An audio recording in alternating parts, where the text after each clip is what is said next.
Hello guys, तो आज की वीडियो बहुत ही ज़्यादा अमेजिंग होने वाली है क्योंकि आज सिर्फ मैं नहीं बट मेरे साथ है Shivansh Agarwal, the one who scored 353 marks out of 400 in CA foundation.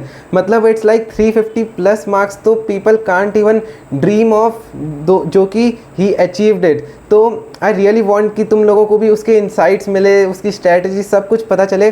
तो even after such a hectic schedule I managed to schedule this interview for you guys। तो guys अब तुम भी अपना प्यार दिखाओ और चैनल को सब्सक्राइब करो, नोटिफिकेशन बेल ऑन करो and hit the like button. तो चलो स्टार्ट करते हैं। So hello Shivansh, firstly thank you so much for taking your precious time for my audience to give your insights and strategy. ठीक है, तो firstly start करते हैं कि आपका मतलब क्या की माइंडसेट था अपनी सीए फाउंडेशन जर्नी स्टार्ट करने से पहले जो help you to score this much marks.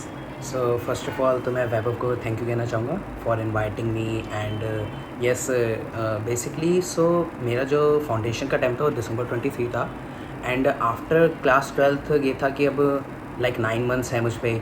So to justify that period कि मैं इतना टाइम ले रहा हूँ because it is more than enough, तो I must score like a good score, एक बिग तो स्कोर करना है, लाइक 350 तो टच कराना है। सो मेन मोटिव तो यही था कि भाई प्रैक्टिस करते चलनी है स्टार्टिंग से, टाइम भी अच्छा खासा है तो why not to score big. So yeah okay, तो अब एक मेन बहुत इंपॉर्टेंट क्वेश्चन जो काफ़ी बच्चों का डाउट आता है कि पढ़ाई करते वक्त कि तुम्हारा डेली रूटीन क्या रहना चाहिए, शेड्यूल क्या होता है जो एक टॉपर स्टूडेंट फॉलो करता है, and like how ideally U allocate your time जिससे बहुत इफेक्टिव स्टडी हो पाए, तो आप बताना चाहोगे बच्चों को। सो लाइक इनिशियली के जो मेरे 5-6 मंथ्स थे, लाइक मेरे पे क्योंकि 9 मंथ्स का टाइम पीरियड था तो इनिशियली 6 मंथ्स मेरे कोचिंग में ही थे, जहाँ ऑफलाइन कोचिंग होती थी लाइक मॉर्निंग में 8 o'clock से अराउंड 2 o'clock तक। तो इन दैट पीरियड तो मैं फोकस इसकी मैं कवर करता जाऊँ, जो भी चीज़ें मेरे को क्लासेस में करवाई जा रही है उन्हें मैं डेली प्रैक्टिस करता जाऊँ एंड जो भी टेस्ट वगैरह हो रहे हैं, रिवीजन करवाई जा रही है उसको फॉलो करता रहूँ। देन आफ्टर दैट बिकॉज अब आफ्टर 6 मंथ्स में मेरे पे लाइक 2-3 मंथ्स का था period, then in that case like मैंने कोई भी सब्जेक्ट किसी को छोड़ा नहीं। लाइक लॉ जैसा सब्जेक्ट ऐसा है कि जो रिक्वायर करता है उसे टाइम देना, नॉट ओनली कि उसकी प्रेजेंटेशन भी मैटर करती है, कॉन्सेप्ट क्लैरिटी भी होनी चाहिए एंड सब चीज़। तो लॉ तो ऐसा था जिसे डेली पढ़नी है, बाकी अकाउंट्स है, अकाउंट्स में भी क्योंकि प्रेजेंटेशन नॉर्मली बच्चा 11-12 से अकाउंट्स करके आता है तो ठीक रहता है, बट यस अकाउंट्स की प्रैक्टिस करना एंड मैथ्स इको तो मैनेज हो जाते हैं बिकॉज दे आर ऑब्जेक्टिव। तो अगर जैसे डेली टाइम टेबल की बात करें तो क्या टाइम टेबल क्या रहता था कि जैसे एक तो एग्जाम्स मतलब जब तुम्हारा सिलेबस चल रहा था उस टाइम टेबल और एक सिलेबस कंप्लीशन होने के बाद टाइम टेबल मतलब क्या रहता था डेली का। टाइम टेबल एज सच कोई फिक्स नहीं होता था एंड ये टाइम टेबल वाला भी एक चीज़ लाइक मिथ है। टाइम टेबल नहीं, basically you need to study consistently, हमें अपना टाइम सही से देना है, वेस्ट नहीं करना, बिकॉज ये बेसिकली हम अपना करियर बना रहे हैं आगे। सो time table is like mainly कि हाँ भाई सुबह 7-8 बजे तक जगना, देन अपना फ्रेशन अप होके पहले like I started with law because morning में थोड़ा लॉ पढ़ता था तो वो मेरा माइंड भी फ्रेश रहता था एंड फ्रेश माइंड से लॉ पढ़ो तो I think it's bit easier then I go with one practical subject. ठीक है, प्रैक्टिकल से करता था, लाइक मैथ्स कर लेता था। Then I will go with accounts and for economics you need to read and understand the basically the concepts are there because eco का हमारा ऑब्जेक्टिव है, सो ऐसा डिफिकल्टी नहीं आती, बट ऐसा there is no time table, yeah you need to study consistently and focus.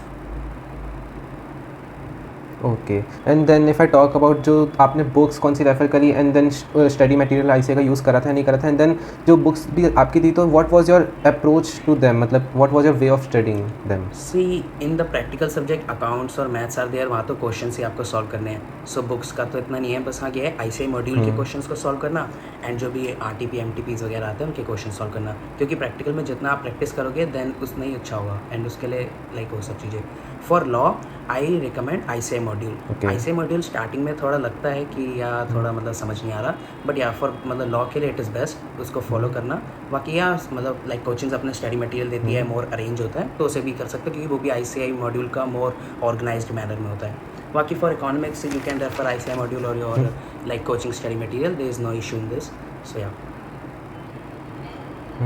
So basically you mean law के लिए ICI का मॉड्यूल रेफर करना चाहिए, बाकी सब्जेक्ट्स के लिए whether you can go for coaching material also और आईसीआई, राइट। ओके देन फिर इफ़ आई टॉक अबाउट आपकी सिलेबस की कवरेज क्या थी, मतलब पूरा सिलेबस कवर करके गए थे या कुछ ऐसा टॉपिक्स भी थे जो छोड़ के गए थे? लाइक मैं एज आई मैंशन कि मेरे पे टाइम पीरियड काफ़ी था, तो छोड़ना तो किसी भी चीज़ को सही नहीं रहता। हाँ। सो या कवरेज तो अपनी पूरी रखनी है, बट यार देयर आर इंपॉर्टेंट टॉपिक्स जहाँ पर तुम ज़्यादा रिवीजन करते हो। Like for law Indian contract act है, तो हो सकता है उसकी 3-4 टाइम्स रिवीजन हुई हो। फॉर कंपनीज एक्ट जिसमें लिमिटेड सेक्शन है, तो वहाँ पर इतनी रिवीजन नहीं करी, तो या दैट मैटर। बाकी coverage is full, 100% coverage is okay, priority basis पे। Okay okay and then my next question is कि तुम ऑडियंस को बताना चाहोगे जैसे कि कौन सा कोई पर्टिकुलर सब्जेक्ट ऐसा या कोई पर्टिकुलर टॉपिक ऐसा, चैप्टर ऐसा जिसमें यू वुड एडवाइस देम कि ज़्यादा फोकस रहे, कि कहाँ पे कोई पर्टिकुलर चीज़ पे ज़्यादा फोकस करना चाहिए while preparing? So for accountancy like मेरे को थोड़ा पार्टनरशिप के कुछ क्वेश्चंस में डाउट होता था, like in retirement and death of the partner वाले जो क्वेश्चंस होते थे, वहाँ कुछ क्वेश्चन ट्रिकी थे जहाँ इंश्योरेंस पॉलिसी आ जाती थी, उसका ट्रीटमेंट भी आईसीआई का थोड़ा डिफरेंट होता है। So in that question you need to like कि उसे 2-3 बार कर लो तो बेटर रहेगा, क्योंकि वो there is some specific way to do that question. So the one thing is that, and otherwise accounts के लिए लाइक प्रैक्टिस करो और अपने प्रेजेंटेशन पे फोकस रखो स्टार्टिंग से ही, क्योंकि प्रेजेंट जैसा तुम करोगे then only you will get marks. For law you need like present apart from conceptual clarity, sections की क्लैरिटी तो होनी चाहिए बिकॉज केस स्टडीज़ आजकल बनती है, but there must be like presentation भी क्लियर होनी चाहिए कि हाँ मैं पहले लॉ मतलब सेक्शन रेफर करूँगा, देन कुछ facts of the case, then conclusion. Like हाँ इट इज़ नॉट पॉसिबल कि हम सारे क्वेश्चन राइट करें, बट एटलीस्ट 2-3 क्वेश्चन को प्रॉपरली राइट अपना करो एंड देन उसको वो। For law Indian contract act is there जहाँ पर थोड़ा फोकस होना चाहिए, and SOGA is there, so या सेल्स ऑफ गुड्स एक्ट में भी थोड़ा फोकस रखो। For mathematics eco in maths like बच्चे जनरली फियर बना लेते हैं, बट मैथ्स काफ़ी सिंपल है, एज सच वो नहीं है, बस या you need practice, daily practice is required there. And for economics as such nothing is like nothing complex topic is there, बस प्रॉपरली लाइक 1-2 टाइम रीड देते रहो उसको एंड एमसीक्यूज प्रैक्टिस करो, that is enough. And one more thing जो मेरे काफ़ी comment section में बच्चों को आता है कि काफ़ी नॉन मैथ स्टूडेंट भी होते हैं जो सीए कर रहे होते हैं, तो वो नॉन मैथ स्टूडेंट पूछते हैं कि हमारे लिए मैथ्स के लिए हमें क्या अप्रोच रहनी चाहिए हमारी, तो उनको कुछ आप सजेस्ट करना सो चाहो? Basically it's all about I think mind set है कि इनिशियली अगर तुमने सोचा कि मैथ्स डिफिकल्ट है, देन फिर वो तुम समझना चाहोगे जब भी नहीं समझ पाओगे।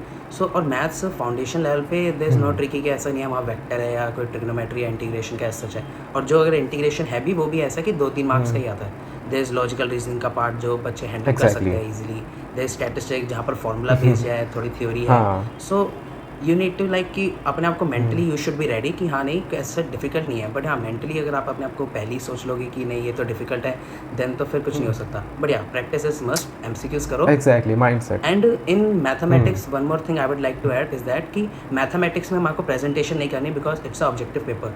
सो for logical reasoning questions and for other chapters you find shortcut keys, like your teacher भी आल्सो मतलब आपको बताएंगे कि शॉर्टकट कीज क्या है, इसको ऐसे सॉल्व कर लो, कैलकुलेटर की ट्रिक्स है, तो उन पर फोकस रखना चाहिए क्योंकि टाइम कम होता है एंड जनरली पेपर रह जाता है इस चक्कर में। सो इस चीज़ पे भी ध्यान रखना चाहिए। हाँ एग्जैक्टली, मैंने भी अपने पहले वीडियो में मैथ्स में यही बताया था स्टूडेंट्स को, जो मतलब आपने कहा एग्जैक्टली वही चीज़। अब देख लो guys, like I got 97, he got 98 and हम दोनों की लाइक मोस्ट ऑफ द बातें सेम हो रही है, तो अगर आप फॉलो करोगे तो इतना कोई हार्ड नहीं है मैथ्स में स्कोर करना, ठीक है। 2 टॉपर्स की एक साथ स्ट्रैटेजी तुमको मिल रही है, तो इससे ज़्यादा बेनिफिशियल और क्या हो सकता है, ठीक है। तो now next most important thing जो है कि कुछ ऐसी कॉमन मिस्टेक्स जो मोस्ट ऑफ द स्टूडेंट्स करते हैं, ठीक है, या फिर कोई ऐसी कॉमन यूनिक पॉइंट्स जो एक टॉपर को बाकी रेस्ट ऑफ द स्टूडेंट से अलग बनाता है, तो अगर आप वो डिस्क्लोज करो तो क्या बाकी स्टूडेंट्स भी उस बात पे चल के स्कोर कर सकते हैं? अच्छा, so basically what I have seen कि इनिशियली सब में एक्साइटमेंट होती है कि हाँ भाई सीए का कोर्स कर रहे हैं, तो स्टार्टिंग में तो जो टीचर पढ़ा रहा है वो पढ़ भी रहा है, घर जाके लिख के भी देखते हैं, बट ये कंसिस्टेंसी ना थोड़े हफ्ते तक रहती है। देन क्या होता है कि हम जो क्लास में पढ़ा रहे हैं वो भी नहीं पढ़ते, क्योंकि वो इनिशियली तो एक एक्साइटमेंट है सब बच्चों में कि हाँ भाई बढ़िया से पढ़ो, बट एंड में वो होती नहीं है। सो इट इज़ इंपॉर्टेंट कि उस चीज़ को हम कैरी करें, और ऐसा नहीं है कि जो चलो मान लो लेट सपोज 2-3 चैप्टर्स हो गए, अब तुम पहले ये सोचो कि मैं तो फिर से 2-3 को करूँगा, नहीं, साथ साथ जो टीचर पढ़ा रहा है उसे करते जाओ। जैसे जैसे टेस्ट आते हैं उन्हें दो, टेस्ट देना तो मस्ट है, टेस्ट के बिना तुम इवैल्यूएट ही नहीं कर पाओगे whether you are going in right direction और not. So it is very important, and अपने टीचर के साथ साथ चलते रहो, and you must like trust भी करो अपने टीचर पे। कभी लाइक ये टेलीग्राम पे इतनी पीडीएफ्स आ जाती है, बच्चा यहाँ से भी पढ़ रहा है, 10 पीडीएफ खोल के बैठा है, सोचता है यहाँ से भी देख लूँ, यहाँ से भी देख लूँ, और एंड में उसका कुछ नहीं होता। सो अपना स्टिक करो कि कौन सा स्टडी मटेरियल यूज़ करना है, उस पर स्टिक रहो, एंड जो भी आपका टीचर है जो टेस्ट दे रहा है उसे प्रॉपरली सॉल्व करो, एंड अपने आप पे बिलीफ रखो। Okay, so what do you think like an average student can score these much marks जो आपने स्कोर करे 353 और 350 प्लस मतलब क्या एक एवरेज स्टूडेंट के लिए पॉसिबल है अगर लाइक उसने अपना पूरा हार्ड वर्क दिया एंड और अगर पॉसिबल है तो मतलब क्या अप्रोच लेनी चाहिए उसको उसके स्टडीज़ के towards from beginning till end ऐसे?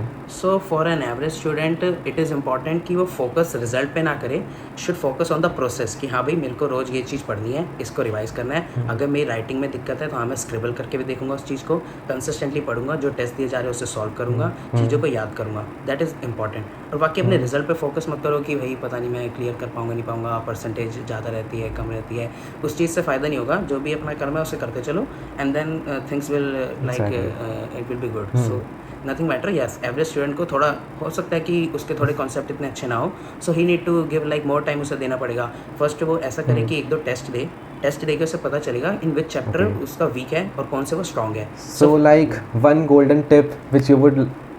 So for one golden tip I would say कि भाई कंसिस्टेंटली अपनी स्टडीज़ को रखो, और ऐसा कोई नहीं है कि सीए के लिए बिल्कुल ही स्टडीज़ में है। अपने आप को लाइक एक्सरसाइज वगैरह करे करो, थोड़ा माइंड फ्रेश करने के लिए कुछ भी एक्टिविटीज़ जिससे माइंड फ्रेश हो, एंड खुशी के साथ पढ़ो, कोई दिक्कत ही नहीं है, टेंशन लेने की बात क्या है। So like study consistently. Exactly. And then if I talk about revision schedule, like final revision जब होती है तो रिवीजन शेड्यूल क्या रहता था आपका? Like how much time is sufficient for revision कि इफेक्टिव रिवीजन हो पाए, तो वो थोड़ा गाइड कर दो। जैसे बेसिकली फर्स्ट तो हमने क्लासेस कंप्लीट करी, अब हम पे जब टाइम होता है तो हमें धीरे धीरे अपने रिवीजन का टाइम भी रिड्यूस करना पड़ेगा। Like initially let's suppose it takes me 5 days to complete accounts, कि अकाउंट्स का रिवाइज करने में 5 days लग रहा है। अब मेरे को नेक्स्ट बार देखना है कि मैं उसे 3 days पे कैसे लाऊंगा और नेक्स्ट में से 2 days पे कैसे लाऊंगा। तो इट इज़ इंपॉर्टेंट कि रिवीजन का अपने एक तो मटेरियल तो सेट रखो। Like during your classes it is important to mark those questions which are important, कि हाँ भाई ये तो की इंपॉर्टेंट क्वेश्चन है, इसे तो मैं मार्क कर लूँ, इसको तो सेकंड रिवीजन में भी देखूंगा। तो ये चीज़ इंपॉर्टेंट हो जाती है क्लासेस के समय, क्योंकि ये सारी चीज़ें तुम क्लासेस के समय कॉन्सेप्ट अंडरस्टैंड करोगे, मार्किंग कर लोगे पहली, यही सब चीज़ें बाद में तुम्हें फ़ायदा देगी। सो 1.5 days की अपनी पूरी जो स्ट्रैटेजी है वो भी क्लियर होनी चाहिए। या एग्जैक्टली। देन लास्टली फिर जो सिलेबस को जैसे आपने बताया कि कैसे कंप्रेस करना है उस 1.5 डेज़ के लिए, तो थोड़ी 1.5 डे स्ट्रैटेजी भी कि उस टाइम क्या था, कैसे मैनेज करा था पूरे सिलेबस को? एंग्जाइटी हुई थी, स्ट्रेस हुई थी, तो वो कैसे हैंडल करा? इनिशियली तो लगता था कि सिलेबस तो काफ़ी वास्ट है, 1.5 days पे उसे लाना कैसे मतलब होगा, एंड फिर हमारे दिमाग में वो चीज़ भी रहती है कि भाई 1.5 days में तुम्हें सब कुछ करना है। तो I think that is not like the right way. Like for accountancy तो बच्चा 3-4 दिन दे देता है क्योंकि वो पहला पेपर होता है। For law you need to be like I prefer some chart books are there. So chart books में ऑलरेडी उसे कंपाइल कर दिया था 60-70 पेजेस में, so I prefer that. So for that 1.5 days में अगर आपको रिवाइज करना है तो उसकी आपको प्रैक्टिस होनी चाहिए कि उस स्टडी मटेरियल से, and in that time frame you have already practice, कि उसे आपने ऑलरेडी प्रैक्टिस करके देख रखा है, then only you will be able to compile. So for that you need to be prepared. And for mathematics like there are chapters which are easy, so उन चीज़ को हमें फिर से 1.5 दिन में नहीं रिवाइज करना, हमें अपने फार्मूलाज हो गए इन सब चीज़ को रिवाइज कर लिया, कि जो चैप्टर्स हो गए उन्हें देख लिया, इस तरीके से रिवाइज कर सकते हो। Same for economics, business economics में कि हाँ भाई ये इंपॉर्टेंट चैप्टर्स है, यहाँ आगे कुछ हमारे ग्राफ्स है, ये इंपॉर्टेंट है, तो उस तरीके से। बट या you should be prepare it for, like पहले से प्रिपेयर रखना इंपॉर्टेंट चीज़ है। या राइट, तो मतलब बेसिकली अब क्रक्स ऑफ द मैटर ये है कि हर कोई कर सकता है CA. It's not about like a big deal कि पास करना कुछ बहुत हार्ड है। If someone is working with full hard work and dedication, right Shivansh? या मतलब ये मत सोचना कि लोग क्या कहेंगे, लोग आज कहेंगे कल कहेंगे फिर नहीं कहेंगे। In a grand scheme of things लोग क्या कहेंगे is a very small thing. So you should focus, and basically हम प्रिपेयर भी तो इन एग्जाम्स के लिए कर रहे हैं। So like it's a final showdown ही तो होता है वो एग्जाम पे, तो उसमें नर्वस क्या होना है, एंजाइटी क्या दिखानी, इसके लिए तो हम प्रिपेयर कर रहे हैं, इसके लिए तो हम इतने टेलीग्राम चैनल्स को ज्वाइन कर रहे हैं कि कोई नया क्वेश्चन मिले, इतना टीचर से इंटरेक्ट कर रहे हैं, टेस्ट दे रहे हैं। सो it is only for that final days. So you should be like मतलब इन्जॉय करो इस मोमेंट को, ये प्रोसेस है, बाद में यही ध्यान आएगा कि हाँ यार, क्योंकि रिग्रेट नहीं होना चाहिए कि हमने ये नहीं करा। सो यार रिग्रेट कभी नहीं होना चाहिए, अपना बेस्ट देना है, बाकी जो भी रिजल्ट हुआ that's exactly. So it was very nice talking to you Shivansh, and thank you so much मेरी ऑडियंस को गाइड करने के लिए अपना टाइम निकाल के। It was really nice talking to you guys. Thank you so much for watching till now. अब अगर जो अभी तक देख रहे हैं उनको और भी कुछ डाउट्स हो या कोई भी और वीडियो चाहिए हो related to any subject wise doubt, and you want to ask Shivansh की कुछ भी रिलेटेड टू इट, तो आप कमेंट्स में पूछ सकते हो। Do ask in comment section and do let us know कि अगर तुम्हें और भी कुछ इस टाइप की वीडियोस चाहिए एंड कोई और सब्जेक्ट की पर्टिकुलर सब्जेक्ट की strategy you want to know from him, then do let me know in the comment section. I will definitely make sure कि मैं तुम्हारे लिए वो वीडियो लाऊं। अब चलो सब्सक्राइब करो चैनल, नोटिफिकेशन बेल ऑन करो and hit the like button also, ठीक है? It will be helpful for you guys only. तो चलो अब पढ़ लो, टाटा बाय बाय।